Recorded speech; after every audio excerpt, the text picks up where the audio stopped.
Right now on Matter of Fact, their caucus met with the president as a show of goodwill. Where we can work together, we're willing to work together. Now the CBC says another meeting would be a waste of time. You can't keep engaging if no one's engaging back with you. Is it really okay to say no to the president? And reality check. Well, young people they don't need health care. That's just not true. Find out why these young invincibles say health cuts could devastate their generation.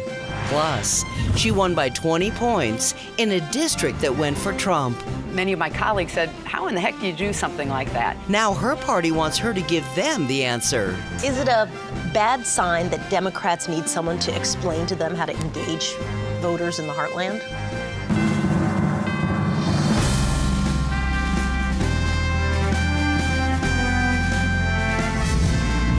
I'm Soledad O'Brien. Welcome to Matter of Fact. Thanks, but no thanks. That's what the Congressional Black Caucus said to the White House, declining President Trump's offer to meet a second time. Back in March, the caucus delivered 130 pages worth of initiatives to the president. Initiatives they said they thought would help black families. The Trump administration promised more dialogue, pledged to further the conversation by arranging meetings with members of the cabinet. Those meetings never materialized.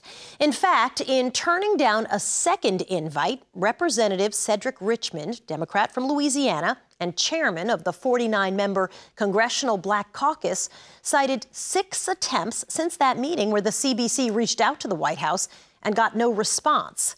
His letter to the president says, in part, it appears that our concerns and your stated receptiveness to them fell on deaf ears. Congressman Cedric Richmond joins us. It's nice to have you with us. Thank you. So was this a unanimous decision among members of the CBC to not do a second meeting with President Trump? How did that discussion go down? Well, we discussed it in the meeting, the pros and the cons, but most of it from the members were questions about, well, what was the takeaway from the last meeting? What were the asks that we made? And did we get any response to anything? And the answer was no. Not to making cabinet secretaries available, not to a 130-page policy document, not to the 8 letters on specific issues, not to the budget, that he's trying to find $1 trillion to do infrastructure.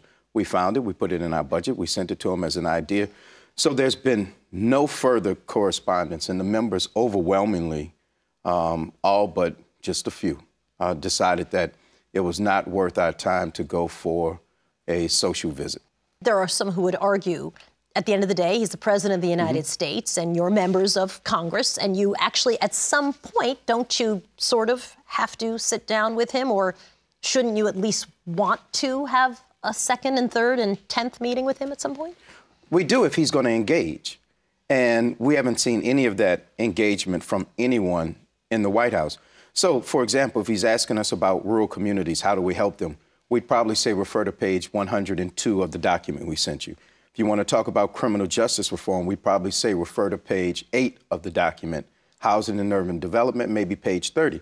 So anything that you really want to talk about, if you look at the document that we spent time preparing just for the President of the United States, we think it's in there. And we really respect the role of the president, even if he doesn't. We do. Omarosa Manigault, who handles the interaction between the CBC and the president, essentially, says that you, and she means specifically you, are showboating and you are shorting your constituents. Well, I'd love to answer every criticism from everyone, but more importantly, this was a decision by the Congressional Black Caucus. Just like the first decision, the invitation was for the entire caucus to go over, and the caucus decided it was better to send the executive team because it's a business meeting, it's a policy meeting, and you can't have a real productive meeting with all 49 members to talk through a number of policy issues. So it's not personal for me. It's really about the people we represent. You say you have respect for the office of the president, even if he does not. What exactly do you mean by that? That means understanding the role, the responsibility, and the significance of it. That words have consequences, that tweets will affect world markets, and that the tone that he sets in this country will resonate. And for example, during the campaign, he compared cities like Chicago and Detroit to Baghdad. And when we met with the president, we said, Mr. President, not only is that wrong, it's hurtful for the people who live there. You have a lot of good people that live in those communities, and you all of a sudden just compare it to a war zone, and those things are hurtful. No matter how you look at policy, Barack Obama compared to Donald Trump, policy-wise, completely different. And that's understandable. But the way you carry yourself should not be that different. And I don't think anyone can say that President Obama did not have class, didn't respect the position of the president, and tried to be an example for the country. This president, if something happens that he doesn't like, he attacks people, whether it's a judge, whether it's a prosecutor, and that's just mean-spirited, and I don't think that that's the role of the president. So when I say even if he doesn't respect it, it's because I don't think he's acting presidential yet, but we respect the office no matter what. Congressman Cedric Richmond, thanks for joining us. You're welcome. Thanks for having me. Next on Matter of Fact, did you pay your premium? We estimated that about a third of young people see a gap in coverage over the course of a year. What happens under the GOP health plan if you fall behind? And later, barefoot in the park, why our furry friends are headed for a frolicking fourth.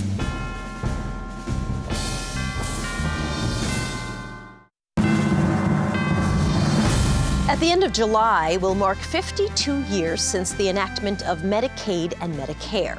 President Lyndon Baines Johnson pushed hard for their adoption and signed them into law in Independence, Missouri, the hometown of President Harry Truman. Truman was there that day and became the first Medicare enrollee. Medicare provides hospital and medical insurance for people who are over the age of 65. Medicaid is not based on age, and it gives medical insurance to people who are receiving federal assistance. Under Medicaid, states can opt in or opt out, and participating states receive federal matching grants to help cover health costs of residents. Today, Medicaid covers about 70 million Americans, 20% of the population, including 40 million children and 2/3 of the people who live in nursing homes. The Affordable Care Act, Obamacare, gave states the opportunity to expand Medicaid coverage to low-income residents, and many did, 31 states, in fact. Though much of the debate has focused on baby boomers, actually, data shows us it's millennials who could be disproportionately impacted by the Senate's new proposed legislation. Jen Mishery is the executive director of Young Invincibles, a group focused on millennials and healthcare. It's nice to have you. Thanks so much for having me. My pleasure. So you call your organization the Young Invincibles. Explain the name to me. Sure. So it's a tongue-in-cheek name. It takes the concept that was rolling around during the original debate around the Affordable Care Act, what we think is a myth, that young people don't really care about health care, they don't care about health insurance, when in fact we found, poll after poll has found that young people actually do care about health care. They're interested in ways to get covered and access services they need. As you assess the Senate's version of the health care bill, what's your takeaway? You know, we're really concerned. Today, the youth uninsurance rate is at about 16%. And we've actually done some research to show that if all states expanded their Medicaid programs, which they're allowed to do under the ACA, that number would actually drop again to 9%. So we've seen huge gains in coverage over the last few years. But what these proposals we're seeing coming out from Senate Republicans, from House Republicans, will do a lot of damage to the kinds of coverage provisions that young people have actually relied on since the passage of the ACA. Millennials are the population that is struggling with college debt more than any other group. Is this part of your concern around healthcare debt on top of college debt? So when we're talking about student debt, when we're talking about lower wages, and then you add medical debt into the conversation, you're really talking about a lot of financial volatility.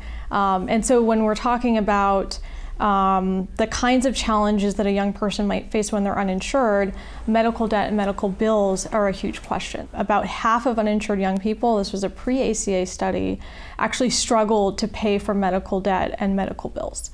And so when you're saying, you know, people think, well, young people they don't need health care, they're not accessing the system, that's just not true. They are accessing the system. And in fact, half of uninsured young people were struggling to pay for the services that they were accessing. What's the impact potentially of cutting those 10 essential services, the list of those 10 things that you are guaranteed under the ACA for millennials? When you look at the kinds of healthcare needs young people have, you also have about 30 million young people who have a pre-existing condition and actually need those healthcare services. And it becomes harder to access them under some of these proposals. The new bill would also, in theory, penalize people if they didn't have healthcare coverage for, I think it's 63 days. You could theoretically be bumped off of healthcare for 6 months. That, I would imagine, is a bigger problem for millennials who seem to go in and out of jobs early on in their careers more than somebody maybe who's middle-aged. And that's exactly right. So this makes sense. Young people are moving around, trying to go to school, and so they are more likely to see those gaps in coverage. We estimate that about a third of young people see a gap in coverage over the course of a year. So when I spoke to Senator Cassidy last week, his answer to everything was kind of like, listen, we can't afford it. You say if we were able to expand Medicaid, we'd be able to drop the number of uninsured to 9%, which would be a historic low. How do you suggest paying for something like that? Do we want a system and a social safety net that provides access to health care for low-income people when they need it, and provides a system that is more accessible, not less accessible? I think most young people would agree that that's the kind of investment they want to see. Jen, thanks so much for being with us. Thank you. You bet. Coming up next, Democrats bicker over who's the boss. My bosses are not, it's not the leadership of the Democratic Party. It's nobody here in D.C. Meet the congresswoman who says her politics are strictly local. And healthcare is so incredibly complicated. a web extra. How can we really pay for the healthcare we want? Go to matteroffact.tv. We'll be right back. Senate Majority Leader Mitch McConnell says he's pushing off a vote on the Senate's health care bill for at least 2 weeks. While Congress goes back to their home states for the holiday, Republicans could face hostile hometown constituents. Democrats could as well, dealing with their own issues around leadership. Illinois Congresswoman Cheri Bustos is one of 3 Democrats charged with crafting the party's message for the House Democratic Caucus. And she was named the chairwoman of Heartland Engagement by the Democratic Congressional Campaign Committee. The group is trying to pick up 24 seats to win back the House of Representatives next year. It's nice to have you with us. Thanks for having me. What exactly is that job, head of engagement for the Heartland? It just means that we've got this whole section in the central part of the United States where Democrats haven't done so well. And I happen to represent a district in northwestern Illinois that Donald Trump won, but I won by 20 points. And so many of my colleagues said, how in the heck do you do something like that? Is it a bad sign that Democrats need someone to explain to them how to engage voters in the heartland? Yeah, I'm not presumptuous enough to think that I've got all the answers or the way I do it is the right way or anything like that. We know how to talk to people. So I think that is somewhat oversimplifying it.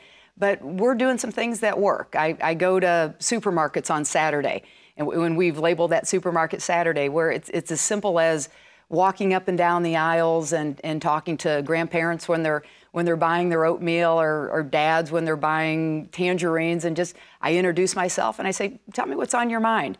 And I take whatever that is. When I go back out to Washington, we look at legislation that's supportive of the people who share their hopes and their dreams and their concerns. It's not a whole lot more complicated than that. So it's tactical. Forgive me for interrupting. Yeah. You sound like you're just knee-deep in with your local constituents, right? You're back to that whole idea that all politics is local and people want to feel that their representatives really understand them. I think that's a big part of it. I have, my district is 7,000 square miles, covers the entire northwestern part of the state of Illinois and starts in central Illinois. And I go to every one of those counties. I go to every corner. And I hope that I do a better job listening than I do talking. You've covered politicians for a long time. You know how we have a tendency to talk too much.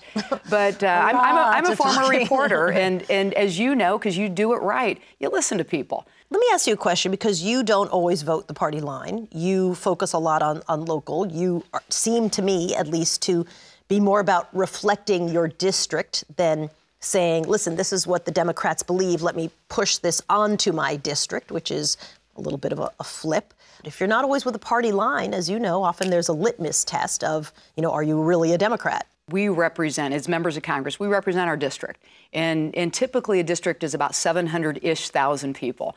And my bosses are those people. My bosses are not, it's not the leadership of the Democratic Party. It's not anybody here in Washington, D.C. It's nobody here in D.C. that I report to. I report to the people back home. Where we can't go wrong is to focus on job creation, the economy in small towns and in rural counties and in urban areas. A big message from the Democrats seems to be, and many of the followers, voters, would say, I hate Trump is the message. And, is that a working and worthwhile long-term strategy if the entire message of the Democratic Party is the anti-Trump party? No, it's not the way to go. We can't just stand for the fact that we have issues with President Trump. Maybe it makes sense for them to talk about that back home in some of these very left-leaning districts. It does not make sense in the heartland. It is not top of mind. What's top of mind is people want their families to be able to do well. And if they live in a smaller town, they want to be able to see their grandkids not moving off to Chicago or L.A. or New York. Those are the concerns that people share with me. Congresswoman Cheri Bustos, nice to have you. Thank you very much. You bet, my pleasure. Coming up next, can't keep up? We've got a list that might help. Our list of things we're paying attention to, even if you're too busy. Find out what states made the list because of controversies. And later, can grizzly bears climb trees? It's got nothing to do with our story, but it's a great question. We do, however, have some bear facts to share.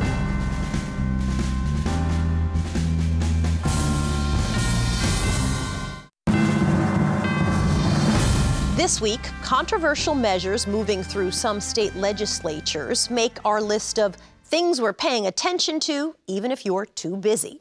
The state of Texas passed a law that some describe as a sanctuary city ban, and it's already the subject of a lawsuit from the city of San Antonio. Under the law, city council members, county commissioners, sheriffs, district attorneys, and police on college campuses are allowed to check a person's immigration status and report that information to federal authorities. An elected official who stands in the way of enforcement activities can be removed from office. Any law enforcement officer who fails to cooperate can be fined from $1,000 to $1,500 for a first violation. A second violation carries a fine of $25,000. And in Wisconsin, the state assembly passed a bill cracking down on students who disrupt other people's speeches and events on UW campuses. The new bill would mean a student found guilty of 2 violations could be suspended for a minimum of 1 semester. Another violation would get them kicked out. Critics say current policies are adequate, and the bill goes too far in curtailing free speech. The state Senate will take up the measure this fall, just as a new school term starts. When we return, The Grizzly has staged something of a comeback. and it's time for one big bear hug.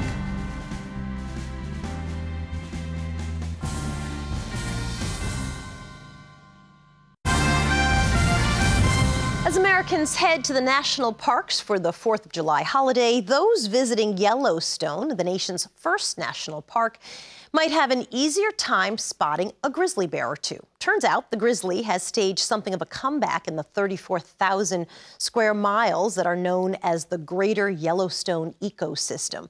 Back in 1975, when the grizzly was listed as threatened in the lower 48 states, the grizzly population around Yellowstone was just 136. Hunting season stopped, and now the Yellowstone grizzly is just about 700 strong. Interior Secretary Ryan Zinke calls the return of the Yellowstone grizzlies one of America's great conservation successes. In 1 month, they'll be officially off the endangered species list. The move isn't sitting well, though, with some conservation groups, including the Endangered Species Coalition. They say Yellowstone grizzlies need protection because they are the slowest reproducing mammal on the planet. Back in the 1800s, there were an estimated 50,000 grizzly bears across the country. Today, that number is estimated at just 2,000. So if you are in Yellowstone this holiday, maybe a chance to see a grizzly. I'm Soledad O'Brien. I hope you all have a wonderful 4th of July, and we will see you next week.